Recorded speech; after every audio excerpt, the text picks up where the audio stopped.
Good afternoon. I'll now introduce our lunch speaker. Our next speaker is Melinda Woolf. Ms. Woolf has a background in entertainment as an executive producer, creative director, show creator, and filmmaker. Melinda has developed content for the industry's greatest innovators in advertising, film and television, and for globally integrated platforms.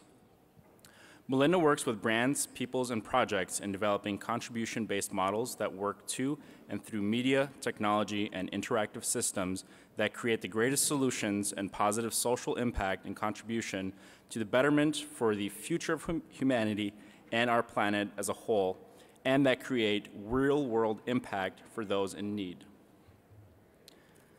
Melinda loves imagining and envisioning the what that is possible in service to realizing real-world practical solutions to our planet and humanity's biggest challenges, big and small. Her features include showcasing people, projects, systems, and technologies that also focus on regenerative principles and that create more peace for our lives and for our world collectively. Please join me in welcoming Ms. Melinda Woolf.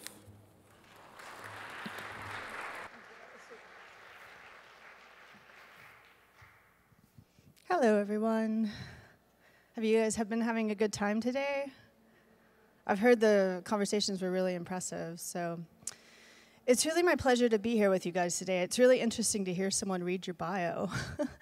I started off in entertainment in my early 20s, and I realized I was really good at imagining creative solutions. And luckily, the entertainment industry just happens to be a perfect place to do that because everyone's wanting creative solutions that actually look like television or films. And something happened to me in 2006. I look very young, but I actually am a mother and a grandmother. I have my daughter's in her 20s. And so I'm in a part of my life where I actually really get to imagine how to be a contribution to this world. So 2006 came along, and I started a master's degree in spiritual psychology. And I met the United Nations Millennium Development Goals at that time. And so who here knows about the United Nations Sustainable Development Goals and what the global impact is? There's a few people. Okay, great. So we'll go through a bit of that. So the Millennium Development Goals, the United Nations has laid out basic human rights, where basically we're looking at clean water, no poverty, solving economic challenges, education, basically equality for all people. And when I first met this in 2006, I just burst into tears because I didn't understand why these basic human rights weren't just a given for society and for humans as a whole. And I made a pledge, in addition to starting that master's degree, to actually do something to change it. And I've spent the past 12 years really preparing and working towards that. So we'll start with the presentation.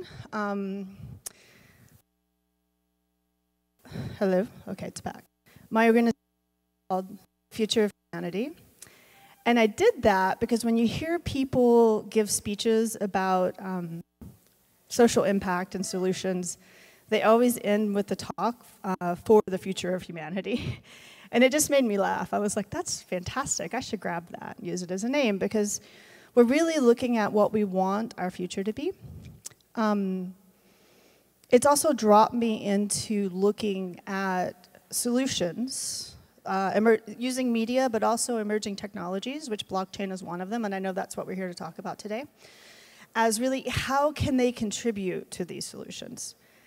And when I first met blockchain, I got really excited because all of my friends that were in this space, you know, it creates a promise. It's a promise of like having community-based solutions, like the node aspect of it. But also lots of people were making lots of money really quickly. And they didn't even know what to do with that money. And I'm like, aha, okay, this can be something we can contribute to these basic human rights we want to solve for. So my organization is called the Future of Humanity. Whoops, it's going to make me...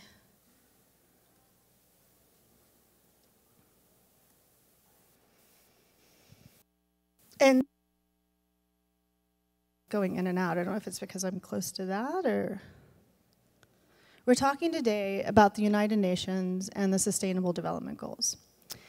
So the United Nations has set out that there are 17 SDGs.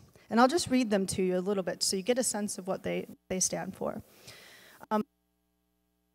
193 nation states that are included in the United Nations.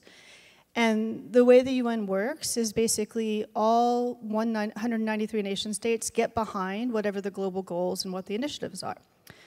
So the United Nations SDGs include number 1, which is no poverty. Is that one better? Actually, if you could just, hold it higher. Okay, fantastic. I was blocking the antenna. So we're looking at solutions for poverty. We're looking at solutions for hunger. We're looking at solutions for health and well-being. We're looking at solutions for education. We're looking at solutions for gender equality, clean water and sanitation, I'm holding it higher, affordable and clean energy, decent work and economic growth, industry innovation and infrastructure, reduced inequalities, sustainable cities and communities, responsible consumption and production, climate action, which includes life below water and life on land, peace, justice, and strong institutions, and then overall partnerships for the goals.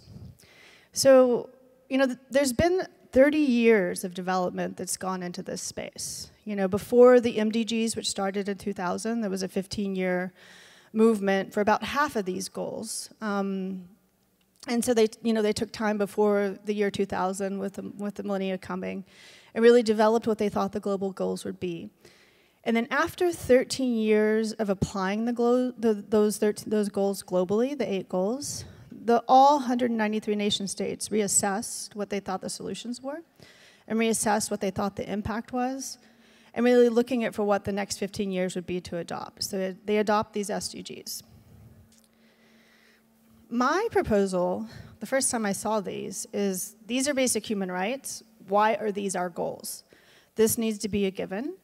So I went about thinking about, okay, well, how do we actually create a bigger solution? How do we actually create goals, a higher context, where if we aim for something that's higher than what we want, we can actually achieve these basic human needs. So I made up an 18th goal, and I call it the future of humanity. And it's funny because when I first created this, a lot of my friends at the UN were like, you're going to get in trouble. Like, you know, don't think that the UN actually likes people to go and change their goals.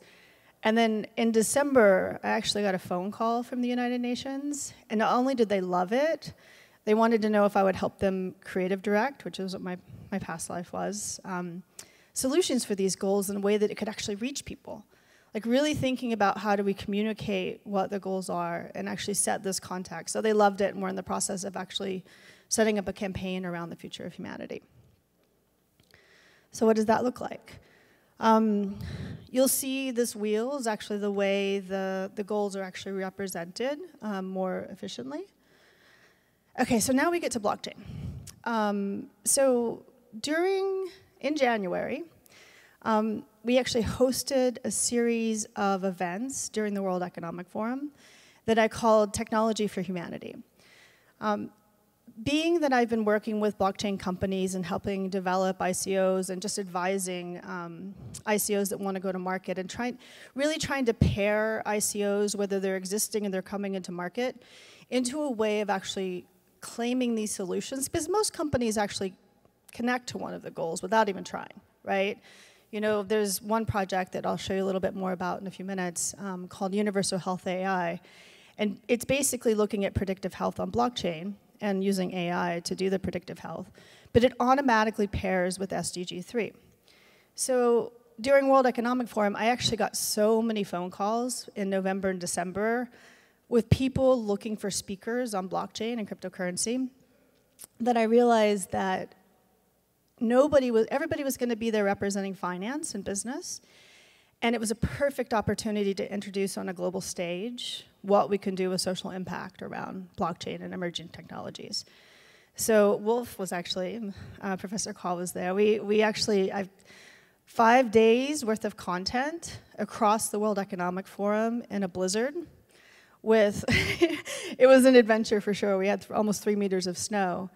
But at all the main stages and all the main hotels, hosting panels, hosting events with heads of state. I had the Slovenian government there, the Albanian government there, Bermuda was there. Like, we had all of these heads of states, and we had all of these celebrities as well hosting this conversation on blockchain. Everyone was super into it.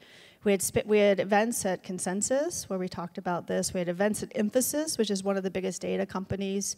We had some of the head lead people in AI and machine learning. And we had a really open and very public conversation around solutions using blockchain. And we talked about everything from reputation to how the space is going to be securitized to what the opportunities were. And then every conversation we wove these SDGs and the social impact piece in.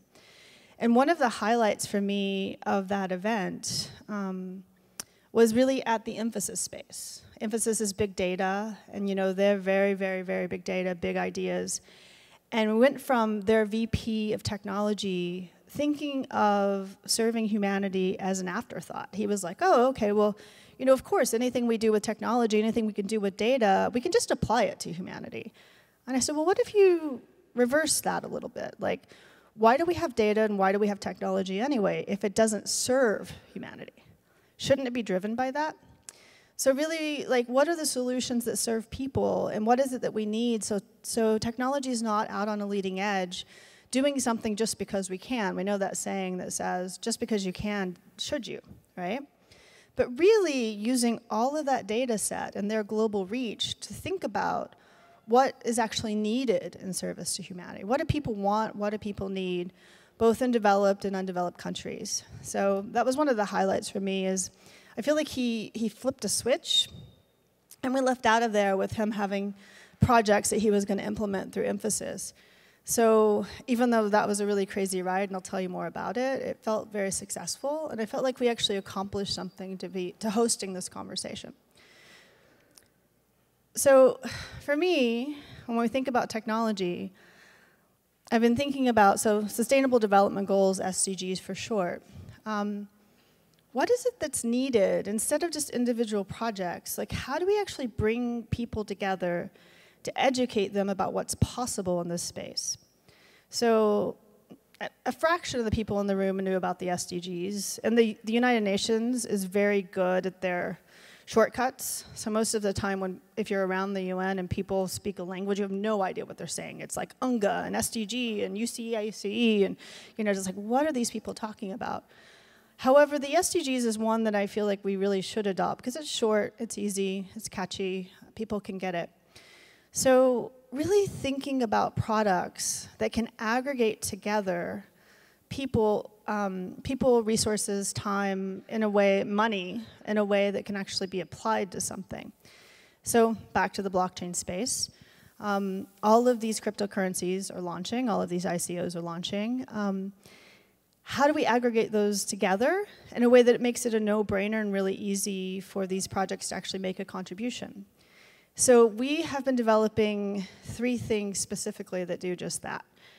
A wallet, which I'm super excited about. I mentioned to someone in January that I wanted to do it, and he went and built it for me. So we'll be launching within the next 30 days a wallet that collects up tokens from around the world that want to make a difference and want to contribute some fraction of what they're doing towards these solutions. So they don't even have to think about it. It's not even like they have to change anything inside of what they're doing as a company. It's just if they're willing to apply something to it. So that will eventually turn into a marketplace and much more, but I'm super excited about that one. There's also a company called MyVote that is actually leading and running elections, like government elections around the world. And so they built me an SDG voting app, which we're going to try out on the next hackathon we're doing, where we can put up projects and solutions under the individual SDGs and have people, the public, become educated and then vote for their favorite. And that sounds like something that might be kind of, it's like, how do you actually use that? But in this application, we're at a university right now. SAP, one of the other biggest data companies in the world, they actually have access to 3,500 universities around the world and all the students that come with that.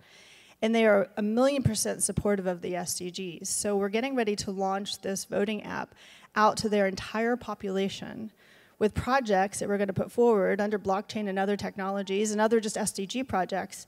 in a way that we can educate and empower people to participate under the SDGs. So, super excited about that one. And then a community app.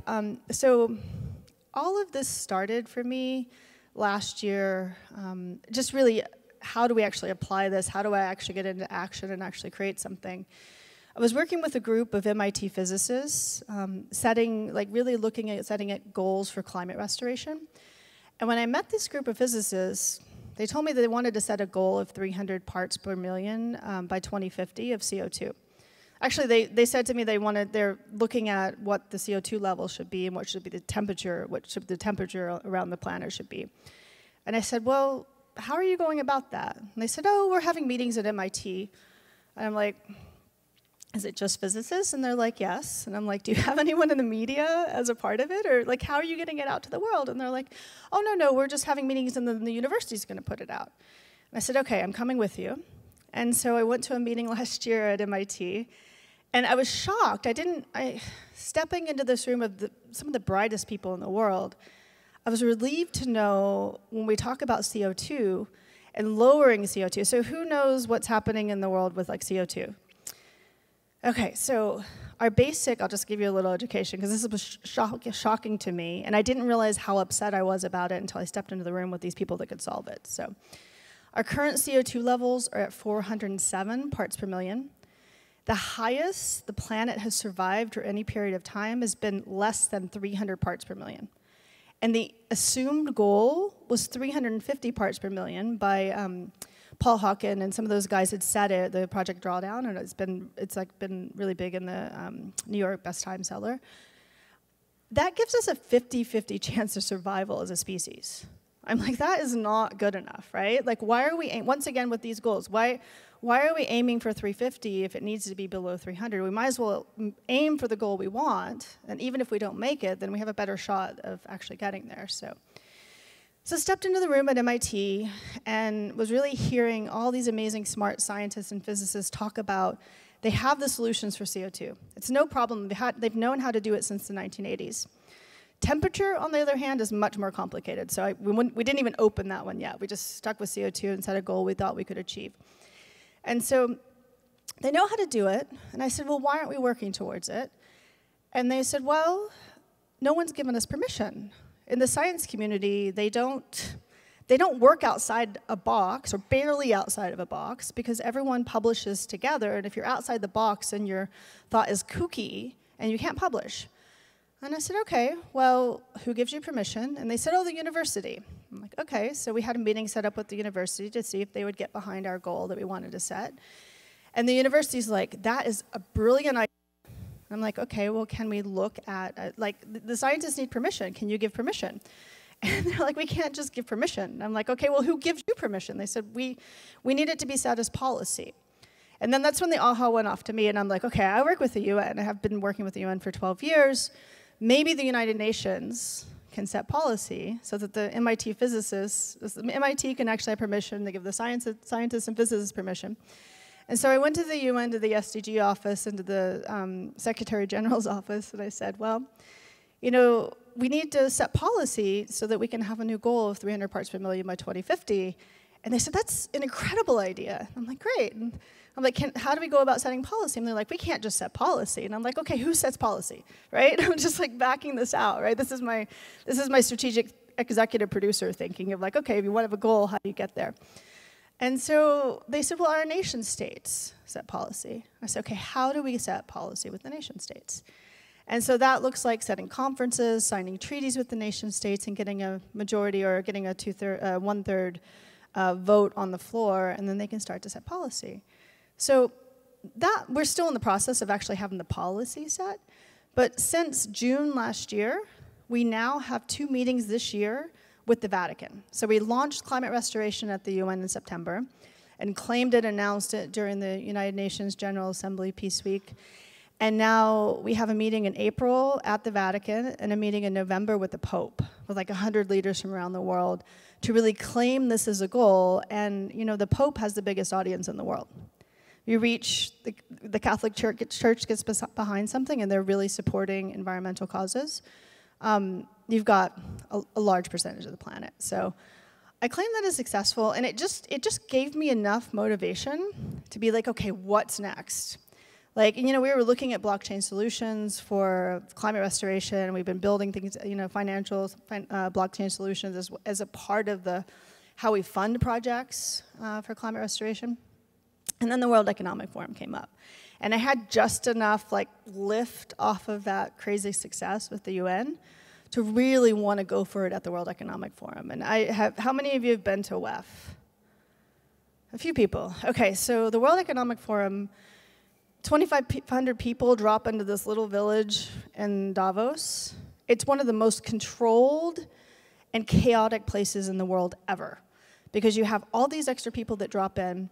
You have every hotel booked out for 15 years. Like, the rooms are booked out by companies, and you're paying like $65,000 a week for a hotel room, honestly. It's very, very bizarre. And the World Economic Forum itself really controls what happens there, and they plan a year, 18 months in advance. And this year, blockchain happened to it. So in addition to having this very, very structured thing happening, this very reserved thing happening, you also had all of these this cryptocurrency people just dropping in and buying out chalets. Like people that had things booked got bought out because someone would drop in and just pay $100,000 for the space.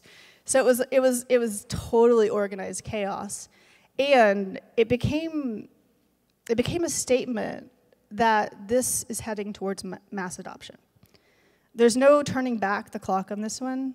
Every single financial, family offices are in now, big corporations are in now, banks are in now. This really is the future. The technology itself will change, because blockchain itself, the way that it was originally built, is not fast enough to handle most of this. And there are a lot of people working on solutions. There's also really community-minded solutions. There's something called Holochain. If you don't know that one, HOLO chain, that actually started before blockchain, and they've been working on it for 12 years. So there are solutions coming, but the masses have picked this up. Grandmothers are like, what is Bitcoin? Can I get in? How do I buy currencies? And we're headed towards the future with this. So I'll keep going in my... So I'm going to start talking a little bit about the rest of what happened at WEF. So we had this Technology for Humanity conference, which was incredible. Even with the blizzards, even with the challenges, even with the internet outages, we had so much success for people really being in a conversation together. And just this process for me, I can do this all day long, but what's really fun for me is to host conversations.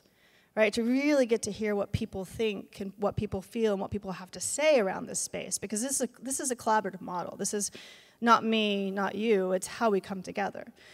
So, Technology for Humanity conference had happened. In December, I got a wild hair. I realized that no one had put on a hackathon ever at the World Economic Forum, and this is since the 1970s. And I thought, you know what? I'm going to do that. And I had 6 weeks, maybe less than, somewhere between a month and 6 weeks to put it together. And so we hosted the first ever hackathon during the World Economic Forum. Oh, okay. So who knows what a hackathon is? More than you thought. Okay. So there are lots of different versions of a hackathon. Traditionally, it's a whole lot of programmers that come together. And sometimes they have teams and they don't have teams formed, but they just all get into a room like this. They sit around tables, they form teams, and in 48 hours, they hack for something technologically that they have that they didn't have when they started. So they have to code it all there on the fly. Sometimes they don't sleep. They just stay, they just work. The anarchist version of those are people in sleeping bags around places. It was much more dignified. I found a mountain lodge. I put we had 100 people sign up. Some of them couldn't come because of the weather. The blizzard shut down trains and stuff. But they basically were on top of a mountain. And they had rooms, they had a place to stay. And they dropped into Davos. And I gave them the challenge of blockchain for the Sustainable Development Goals. So every team had to be doing a blockchain component. And they had to be hacking for a solution I put up 6 goals, but one of the SDGs. So within the first week of putting up the website and claiming I was going to do this, someone told me that the Slovenian government was going to do a hackathon. And I said, well, why don't we just invite them to participate? Like, why wouldn't we do it at the same time? And so Slovenia had 13 teams that showed up virtually. They didn't all come to Davos, but they all hacked for solutions virtually during the same time period. So it was quite an adventure. We had 16 projects that came out of it solidly. Some of them fell away, some of them didn't want to take the projects forward, that are all solutions for the Sustainable Development Goals. And the Prime Minister of Slovenia gave one of the awards for me in Davos. It was a very magical, crazy experience. We couldn't get people into a hotel because Trump was outside. There was 3 meters of snow, so getting around was crazy. The internet wasn't working. Bill Gates was in the room next to me, and we kept walking through his room, and he finally said, what are you guys doing? Like, why are you walking through my room so often? And we had all the Davos teams up on the stage presenting their ideas. For judges, we had a very distinguished list of judges that actually judged the final results from Switzerland. And we walked away and gave away $300,000 worth of prizes, which was amazing. So that just got me inspired, what can we do? So I called the hackathon Future Hack, and we've got a whole roadmap of these happening this year. So the next one is happening in Valencia, April 11th through the 15th, and then Minsk, May 15th through the 17th. And then the Indian government's come on board and wants to do a 1,000-person hackathon in August. So we're planning that one right now. So we went from 100 people to 1,000. Definitely gonna have a professional organizer for that because it's a lot of craziness. So that's one solution. And when the United Nations found out what I was doing about that with the hackathon, they were thrilled. Because what they said is there's a lot of people that talk about solutions. And there aren't very many people that actually do something, that actually create action. And that's one thing about me, is like I'm a good talker. I've been in entertainment long enough to be able to use my voice. I like to see results. I just want to get into action and do stuff. So I'm sure most of the people, if we're in a law school, you guys are like that as well. Very practical, linear, let's just get stuff done, right? So as I said, I just claim that we're doing these SDG hackathons. By the end of the year, I'd like to have 100 projects that come through it that are solutions for the SDGs that actually create action. We're also plugging into a global roadmap of events. I told you some about that. And then there's a lot of publication that's happening now around the media. So there's a film festival that's coming out around the SDGs. So on April 11th in Slovenia, after the hackathon, I went to Slovenia to give the awards. There were some of the awards we couldn't finish because it takes some time for judging. And I spent 6 weeks there. I went for 2 days and I just didn't leave. And I've been working with the government there to develop blockchain solutions for the government systems. So basically we're doing titles, land registry, car registry, identity on blockchain with the government officially. And we're planning a blockchain EU summit with the Slovenian government, with Estonia, with Luxembourg that's going to happen on April 11th, where we've got all the heads of state coming together, wanting to really be the future of the EU. And I know there's probably been a conversation here about policy or about regulation or about what the securities are going to be. And with all the different landscapes around the world, one thing that I personally feel is that Europe is the future. You know, it's solid enough to be able to establish, at least in the immediate future, right? If we're looking for how policy is going to get set. And so for the EU event that we're doing, I've actually helped bring the Swiss component from the Zug Valley. So we've got Swiss wanting to work with Slovenia, Switzerland wanting to work with Slovenia, to create a crypto state, they call it. It's a crypto nation. And really looking at how to establish policy that's solid around Europe, right? And knowing that the US environment is a whole different thing. And if we're talking about ICOs versus blockchain, they're different conversations. So that's super exciting. And then I'm also working with the United Nations in Geneva, and I'm helping architect a report on blockchain and the SDGs. So we're actually giving examples. We're educating at the UN level what blockchain is, how it can be applied. We're setting up the Sustainable Development Goals with real-world working examples established in the field, proof of concepts, and then new startups, like one of each, around the SDGs, and then we're publishing it and presenting it at the end of this month. I'm presenting on April 24th and the 26th, and it'll go out to all 193 nation states. So for me, like, you know, really recognizing how to connect the United Nations and blockchain, it takes us beyond individual regulatory environment, right? If we're talking about social impact and we're really talking about the difference we can make in the world, then it graduates us up a level versus what individual nations or individual states do, right? So at the point that we start to drive and establish policy at the UN level, back to that whole conversation about climate restoration, right? It's something that can then be adopted by individual nations, universities in individual nations, businesses, institutions in individual nations, on how does this actually work globally?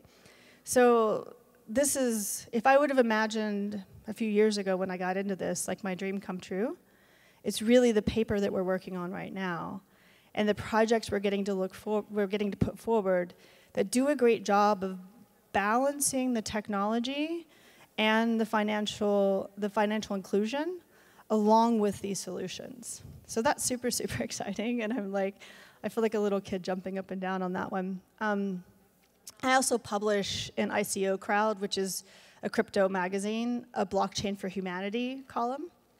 So I'm the only person, I believe, that publishes on social impact there, but they gave me a regular column and a space to have this conversation. So we're not only reaching, you know, the UN is one audience, right? But we need to reach everybody. Like, the crypto people are a completely different audience. And in order to launch an ICO or to launch anything in the crypto world, you actually need to get adoption from that group because they're the ones that do the investing initially. And so we're starting to be able to integrate this social impact conversation into it. So I told you about that already. I told you about Davos.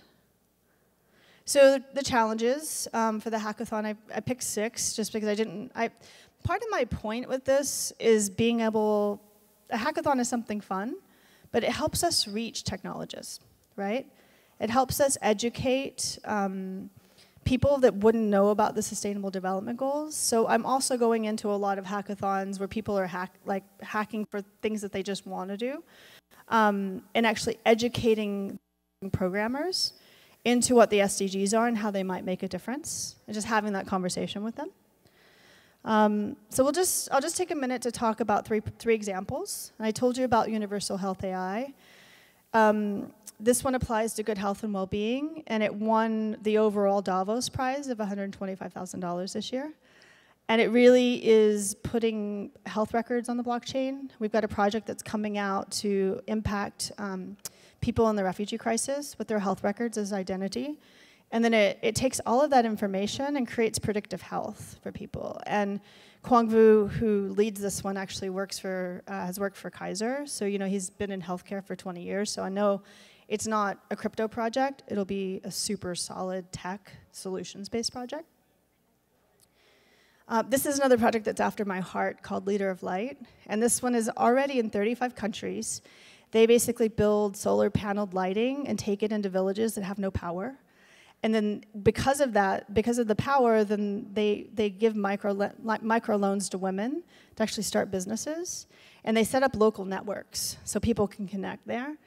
And so they came to with my prodding, they came to the hackathon and started thinking about blockchain solutions that they could implement within their project that was already very well established, and they won an award as well. And then there are some projects that kind of list under the future of humanity because they can touch every one of the goals. And Cheerio, this is actually one of the Sylvanian projects that won an award. They're really looking at changing the charity space. Like, they're really wanting to create transparency and being able to make sure that people know how their dollars are spent in the charitable donation space. And so they won the overall Slovenian award, and I just put them in, I connected them with a thing that was happening in Hong Kong, and they just won a big investment award as well. So I'm like really proud of those guys. I told you the roadmap. So, I mean, that's my presentation. Just really looking at how can we be creative in creating an integrated approach between media, technology, the way people use things. I have one more, this is the thing I'm gonna leave you with, and we can open it up for a conversation. There's been, who all knows what a social commons is? You guys know that language? So in ancient Rome and ancient Greece is, you know, kind of where this was established. There were the social commons, which included like art and culture and government and governance. And these are the things that are owned by society. And this is the thing that actually blockchain is a promise to, or emerging technology is a promise to, is like really looking at giving us the social commons back, which is the thing that's inside of ourselves, that we're not looking to governments to support us, we're instead taking ownership of the things that are really owned by everyone. And these days, media, technology, there's so many things that actually add to the social, that actually should be a part of the social commons that we're looking at developing. I mean, if you look at the media industry, there's no business there anymore. There is business, but it's not the way it used to be, because everyone can make media. Everyone can make technology. So it is really something that's owned by the culture. My proposal is that we actually establish the Sustainable Development Goals, these basic human rights, as our new social commons. We all have clean air, we all have clean water, we all have a roof over our head, we all have food to eat, we all have money. And then I feel like blockchain and these emerging technologies are actually a promise for that. And for me, that's my commitment and why I'm in it. So I'll leave us with that. I really appreciate you guys hearing me talk on for this long. I don't know how long I've been talking. I think Wolf's going to come up, and we're going to open it up for questions. Any questions? Okay, great. My contact's there if you want to get me. I do respond to emails.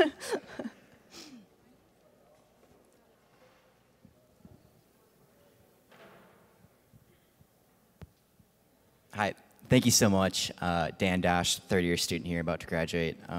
Pleasure taking Call's class, and we talk a lot about social impact of blockchain projects, good and bad.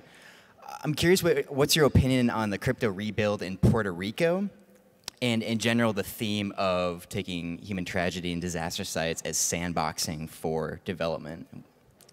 You know, I like that you brought that example up, because when Puerto Rico happened, I was just wanting someone to do something. I remember one of my friends was actually using military planes to actually take relief over. I mean, good and bad, we can go into why that's happening. I think the fact that something's happening is important, because you have a very, very impoverished part of this nation. I mean, Puerto Rico is actually a part of this nation that, you know, there wasn't investment going in. So do I think that it could be better? Yes, of course. Do I think the agenda behind it is the highest? I'm not sure. But the fact that it's happening, I think someone had to do something, and I really acknowledge that someone's doing something. I didn't actually go to Puerto Crypto. I had lots of, whatever it was called, this one, lots of invitations to speak on that one. I myself don't really hang out in the crypto scene. I really want to apply this at a government level, at a policy level, at an institution level, at a way that everyone can get behind it. And we need those people that are more the anarchists and on the leading edge out there doing what they do, so that we can come in and actually establish it as a way that is more solid for everyone. So I don't know if I actually addressed the question, but I'm mixed as far as if you go into my personal belief, but ultimately I'm just glad someone's doing something. Hi, my name is Vanessa Uko. I'm currently a third-year student here. I really do love the plan and everything that you're doing. I'm actually writing a paper on blockchain in Africa and how it can be implemented in Africa. But one of the things when I was looking at the presentation was trying to find implementation processes. Because I think, especially in an environment like Africa where it's very well known that there's a lot of corruption, I'm just trying to ask a question on how do you plan to implement and talk to world leaders who thrive off of the corruption and the power that is within the country, so you can actually use what you've actually invented to help the people in need. Well, this is the promise of blockchain, is the transparency. So whatever we do to convince them to do it, then the corruption automatically becomes obvious because of the transparency. That's the promise of it, right? So that's why this is super important. Even Slovenia, we've been dealing with that. We've been dealing with the ones on the government that's on the leading edge wanting this to go forward, and then the business as usual that goes on, right? So I feel like that's not just an Africa thing, it's not just one particular country thing, it's why we need it in every system right now, is this transparency and the use of smart contracts. And you know, even with what happens with the smart contracts, if needs aren't met, then the money goes away, right? You set it up front. It only happens upon delivery, right? So remind me, if you will contact me, I will connect you with ACON and with the whole group that's doing what's happening in Africa, so you can at the very least have it to publish in what you're doing, and if not, see the solutions that maybe you can plug into. Mm-hmm. Hello, my name is Katie Gerke. I'm also a 3L here at St. Thomas, and I'm in a UN course, and I've had call for business associations, so that was my intro to blockchain, but I'm not well-versed. And it just seems, from my perspective, that these are really dissonant ideas of, you've got the UN, which is basically the ultimate centralized authority. And you've got these goals, which, the Sustainable Development Goals, which are supposed to be like transitory goals to work for. Originally we had the Millennium Goals, and then we had these, and then we're supposed to come up with, the way I read it is that they're supposed to come up with something else later. And then this project seems to be like working to really entrench those in a system that goes away from centralized authority, goes away from, in some cases, responsibility. And it's like you seem to have wrote some really good projects that are out there, but I'm just trying to figure out how this is going to look 20 years from now. How do you think it will look? Well, okay, so let's start with a rethinking of the UN. Lots of people get upset with the United Nations. It's the same context when people think government is supposed to do something for them. So the UN is good at one thing and one thing only. They're good at setting a context by which the world can get behind to work towards something. So the Sustainable Development Goals will evolve into the next version of whatever they evolve into. There's nothing about getting fixed about this. It's more just how many solutions can we create along the way that actually make an impact, and how much can we plug people into a bigger picture of what's necessary. You know, I don't work at the UN. The Sustainable Development Goals are something that could actually be adopted by anyone. I've been working with the UN for 12 years, just because, and I also don't work with the big organizations or the big names or the ones that talk about doing things. Instead, I work with the people that work within the Secretary General's office that have been there for 30 years, that know how to just move through the systems and the policy to get stuff done. Same with the group that works with the SDGs. And it's more about, like, how can we quick step things as solutions for people that are in need, right? Like, I don't have any interest. I was willing to do this talk because I really know that my voice is unique as far as what I have to say, but I don't have any interest in being on stage in front of people. I'm only here to be a vehicle or facilitate this process so that more people can know about it. My hope in 20 years is that we have a planet that works for everyone, honestly. We have a long ways to go. I don't think blockchain is actually ultimately the solution. I feel like it's a start. I feel like we're building holographic models. Like, if we think about the way media works, media is a hologram we've all bought into. We know it's two-dimensional. We know it's a picture. But everyone watches it, participates with it as real. So as we have these more emerging technologies coming up and we have ways that we can really super-duper engage really looking at making sure that what we're engaging with is actually virtually and physically a world that we want, right? And the other thing I feel about blockchain, or the promise of blockchain, is that it shouldn't just be one way for everyone. It'll be as many different ways as there are people. And so if you have a look at the project I said, Holochain, basically it's building individual ecosystems using the same principles that the node system that blockchain's based on. But really, I feel like even in 3 to 5 years' time, we're not going to recognize our world. We're not going to recognize the future of what the internet did is a revolution. We're in that right now. We're on the precipice of the early adoption of what happened with the internet. And we can't even imagine what it would look like unless we can go to the thinking of a holographic world, which is VR, AR, about how we engage with the world around us. So I hope I answered your question. And we have time for one more question. Go ahead. Melinda, it's Will Turner, private Will, practitioner. Very thought-provoking presentation. One of the things that it made me think about is one of the advantages of capitalism is that success is measurable.